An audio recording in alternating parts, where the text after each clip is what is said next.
À quoi aspires-tu le plus dans ta vie?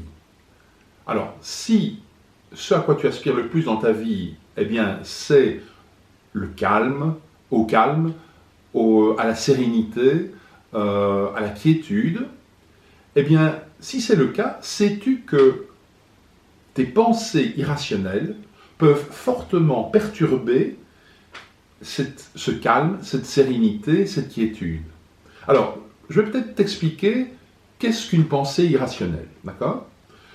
Une pensée irrationnelle, en fait, eh bien, c'est une pensée irréaliste qui te pousse en fait à avoir des exigences disproportionnées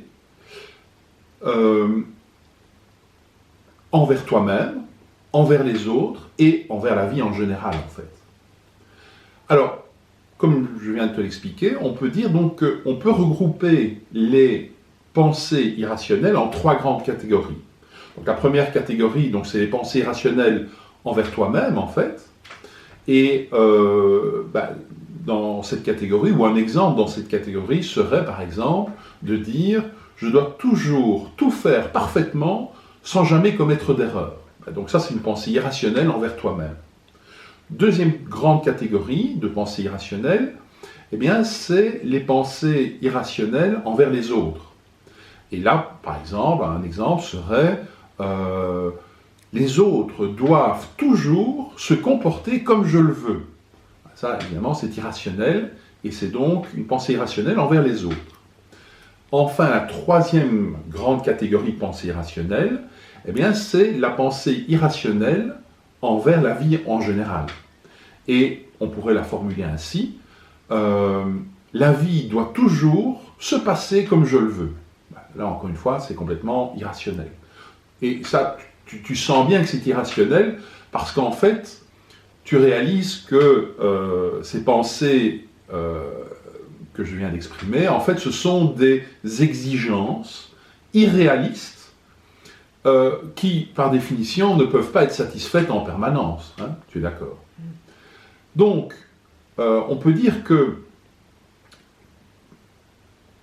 si en plus d'avoir donc ces exigences irréalistes, eh bien, tu te dis, ben voilà, si mes exigences ne sont pas remplies, c'est vraiment une catastrophe, je ne peux pas le supporter, et ça signifie que vraiment je suis nul, que la vie est nulle, et que les autres sont nuls, ben évidemment, ça ne va pas améliorer ta sérénité, d'accord?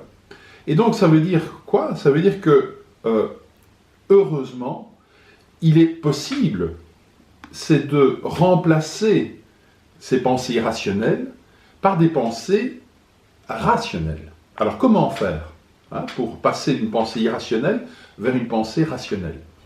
Eh bien, il suffit de peu de choses, finalement. Il suffit de modifier deux, trois petites choses. Prenons par exemple la première pensée irrationnelle que je t'ai citée, qui était de dire « je dois toujours tout faire de façon parfaite, sans jamais commettre d'erreur ».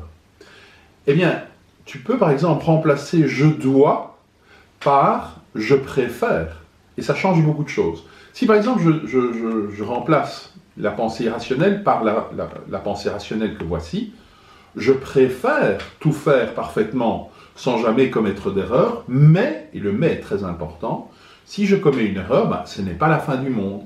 Tu passes d'une pensée irrationnelle à une pensée qui finalement est très rationnelle. Tu préfères faire les choses bien, parfaitement, c'est peut-être un peu irrationnel, ça mais bien en tout cas, mais, et c'est ça qui compense tout, si tu commets une erreur, ce n'est pas la fin du monde, quoi. Idem pour la pensée irrationnelle vis-à-vis des autres. Si par exemple comme je le disais tantôt, tu te dis, les autres doivent se comporter comme je le veux. Ça, c'est une exigence, c'est irrationnel. Mais par contre, si tu dis, je préfère que les autres se comportent comme je le veux, mais, parce qu'ils ne le font pas toujours évidemment, s'ils ne le font pas, c'est pas la fin du monde, tu passes donc d'une pensée irrationnelle à une pensée qui est vraiment rationnelle, quoi.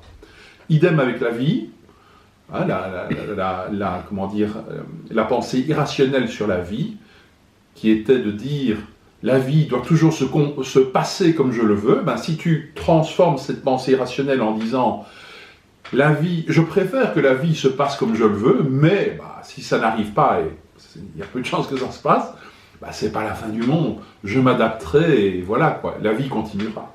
Donc, comme tu le vois, quand tu parviens à transformer tes pensées irrationnelles en pensées rationnelles, ça te permet en fait de préserver ta sérénité.